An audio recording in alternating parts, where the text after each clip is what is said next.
So recently our maintenance for our truck has kind of followed the Hanks. We noticed yesterday that the truck had a dreaded check engine light. We chose the spooky one. Helen had one too many and fell to her death in the right way of standing. In case you're new to our channel, we're Mike and Amy, and we have been full-time RVing all across the country for over 3 years. And today is our adventure. So recently our maintenance for our truck has kind of followed the Hanks and replaced the entire steering system in the front, tie rods and pitman arms, idler arms, and the Hanks just did that as well. And so I'm kind of afraid this engine light is the same problem they had recently, which was their glow plugs.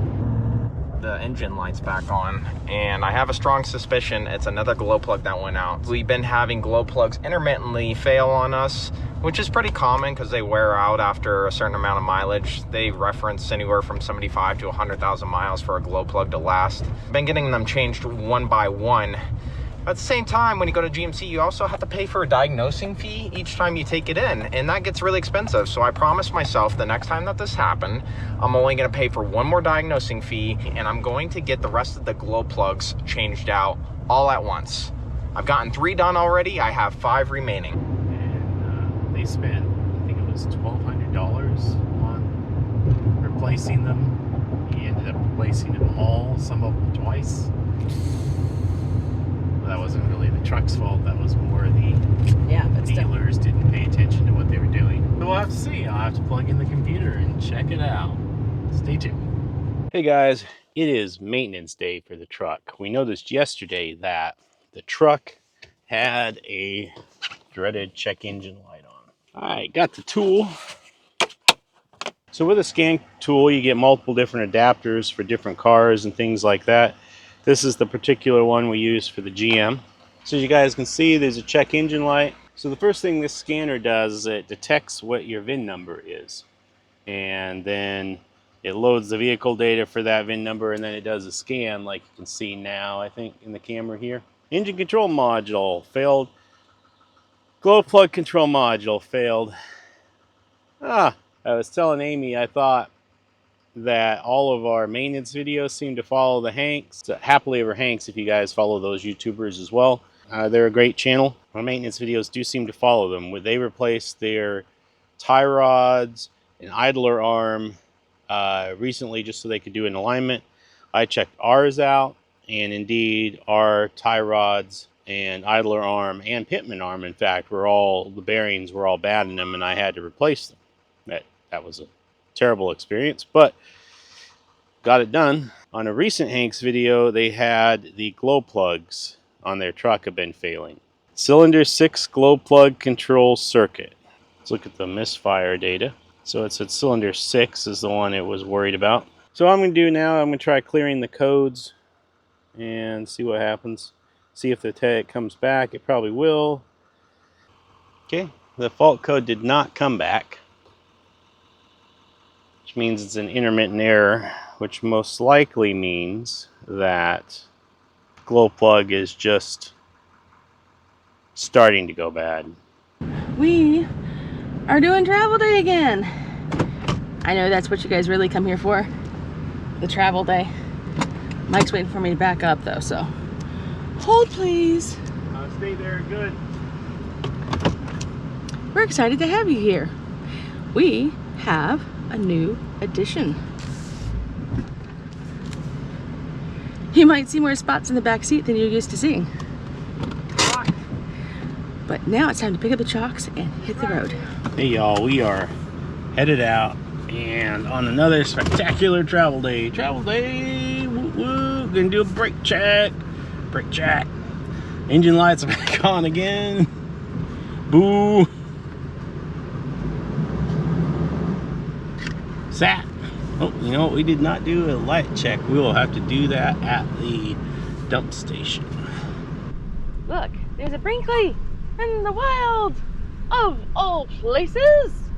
We came, they actually came to us and said hello yesterday, which was so nice because we're leaving today. So we're so thankful. Bye. Wayne and, forgive me for not remembering, I think it's Marlene? If you're watching, put it in the comments for me. But you guys were so fantastic to come by and say hello. Sometimes we just don't think about that. Like, we don't ever want to bother people. But it was so nice to meet some other Brinkley folks out on the road. So if you ever see us, please come up to us and say hello. We'd love to see you. And introduce yourself if we haven't met, you know, and forgive me if I forget your name because I'm not great with names. Neither am I. What was your name again? What? I don't know. After all this time, it's, you know, hard to remember. It's you've got so many. It's Blockmaster and Master Glazer. Collection Rails. Yep. Okay. They are rails. Blockmaster, you've mastered the blocks, you've mastered the glazing. Yeah, so many names to keep up with.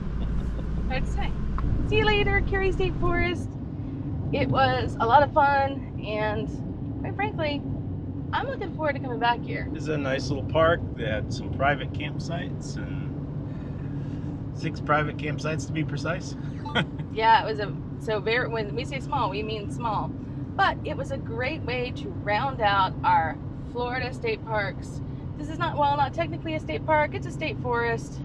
We'll call it a state park. We'll include it in our little mini series about the Florida state parks. So, great way to round that out for us as we head from Miami to Maine. That's right. These two series kind of overlap a bit. You may remember a vlog or two back where we actually went to Miami, and so there's a little bit of overlap, but that's to be expected when you're doing Florida state parks and Miami to Maine. Miami to Maine. But we're so excited to be sharing this with you as we head out this spring, and we are going to be traveling up the East Coast.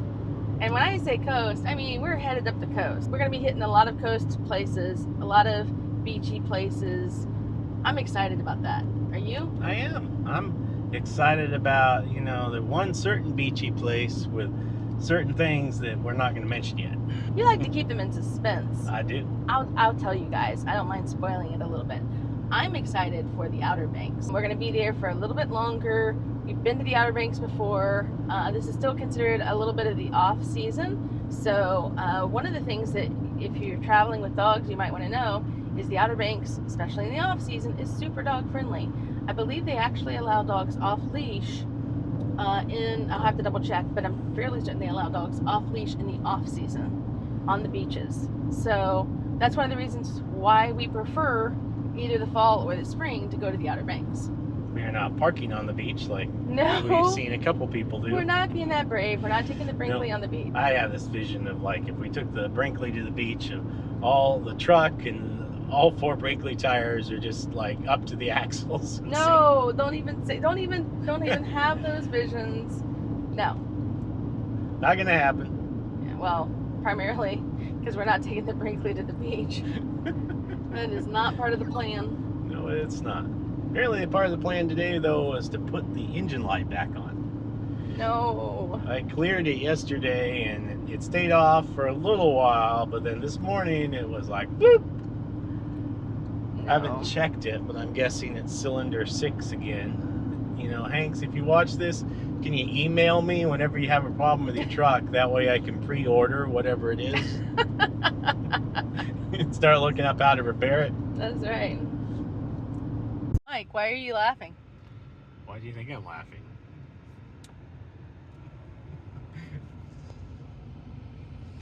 Why are you laughing, Mike? Why are you laughing? It's going to take half an hour to go 9 miles. Yeah. Oh. Yeah.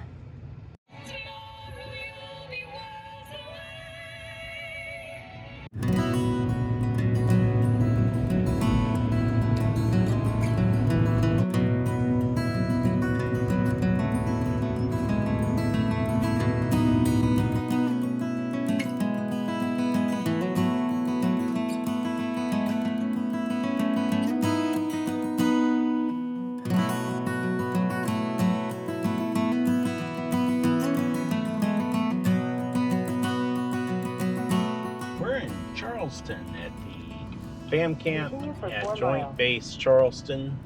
It's an Air Force Base Fam Camp, and Amy's got a new app she's been looking at. This is called Walk-in Tours. It has a whole catalog of self-guided tours for different areas, which is why I downloaded the app. It doesn't have them in every location, but I'm trying to decide now because there are quite a few, if you look at the map, so I can pull up the map, on the East Coast. And so we were kind of waiting until we got back to the East Coast really to decide if we wanted to do this. And then of course, because it was 6 months ago or so that I found it, I'd kind of forgotten about it. So here's the map of the US. And it appears that it's either purchased by the tour or it's a $29.99 subscription for the annual subscription.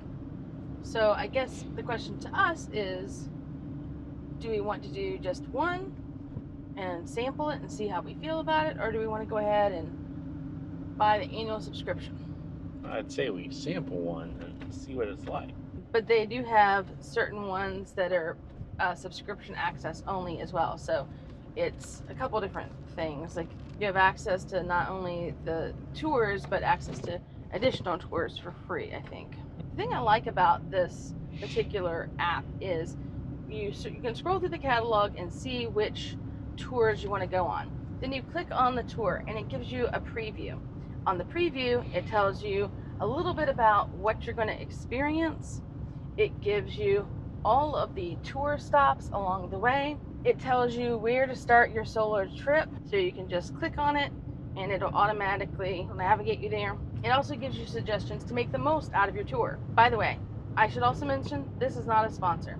This is just an app that we found, and we love to find inexpensive or free adventures and share them with you. That's right. It also says to know before you go. You can take the tour at any time, but if you want to visit a restaurant, we suggest making a reservation.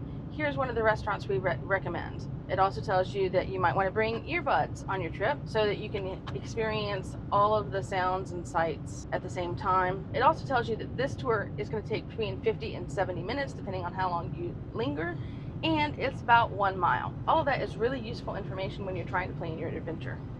Where are we, Amy? We are at the Old Exchange and Provost Dungeon. It's South Carolina's most historic building. Built in 1771, has a museum and a gift shop. But we're gonna start our spooky tour. We chose the spooky one, so it's gonna be extra special and spooky. Extra spooky. Let's go right over here so we're out of the way so we can All right. start it. All right, so we are on location and we're gonna open the tour. Technical difficulties, folks. We're still loading our tour. Our tour experience is loading. Please hold. Don't let its pretty facade fool you. The old Glass Dungeon is one of the darkest structures in Charleston. Let's see. We're here. Yep. We're looking for the blind tiger. Yeah, it should be. I think it's on the right. All right, we found our next destination. Instead of selling alcohol, they sold tickets to see striped pigs, blind tigers. Look up to the roof. As the night went on, Helen had one too many and fell to her death right where you're standing. Walk to the corner ahead. Take right on Church Street. 300 plus years, pirates have walked these streets. Slaves have been dragged in chains, and murderers have stalked their victims in search of blood. I'll meet you on the corner of Chalmers up ahead, if ghosts don't get you first. This is one of the only 2 houses on the block that escaped the Great Fire of 1775. Wow. Oh, there it is, the Dock Street Theater. Paid for her services, and she was alone. So she did what any person with ghostly aspirations would do.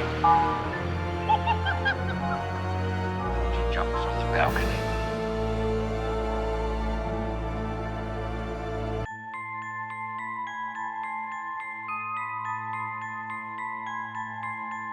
We are now headed towards a pirate's house. Yeah. What? What?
This street's where a female serial killer used to roam, according to this walking tour.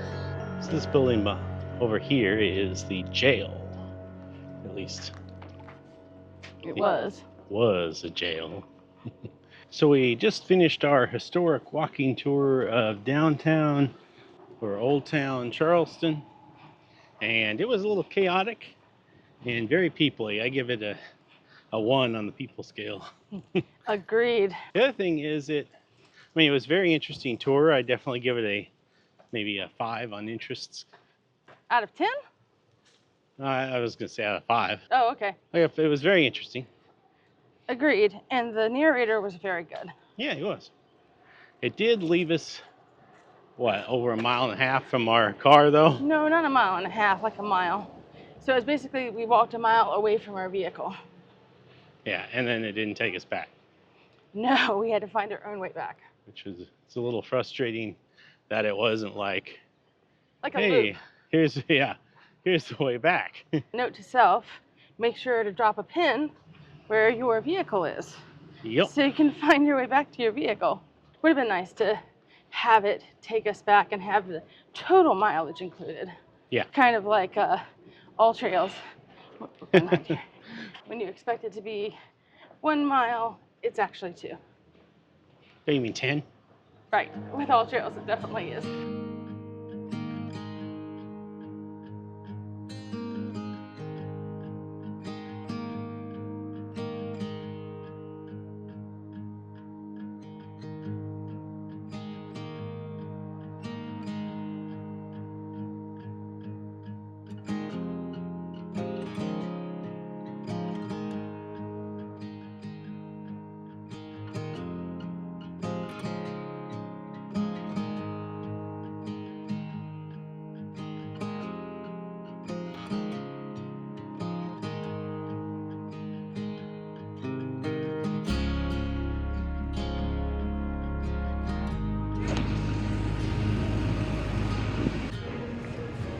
Sometimes adventures are just plain fun.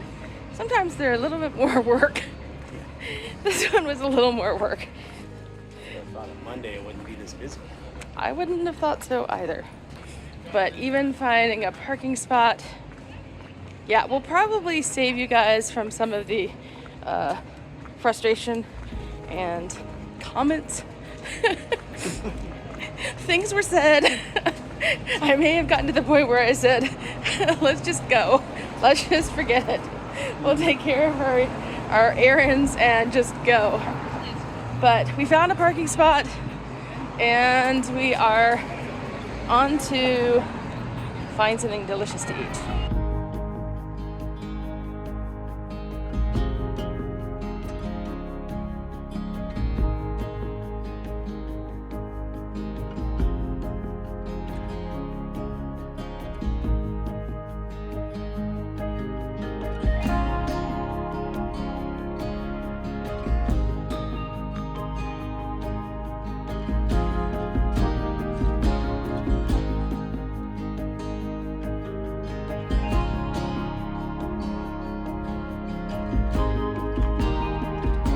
We are all still adjusting to having the new puppy.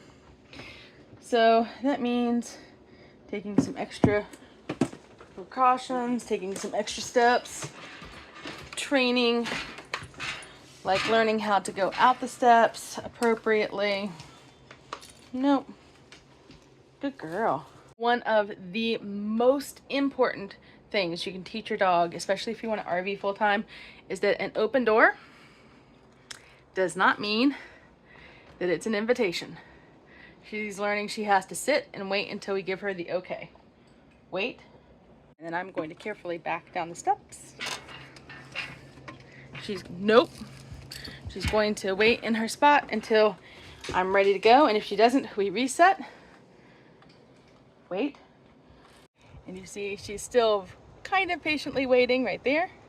And then I'll give her the command. Come. Okay, come. Come. Yes. Now wait. Good girl. Okay.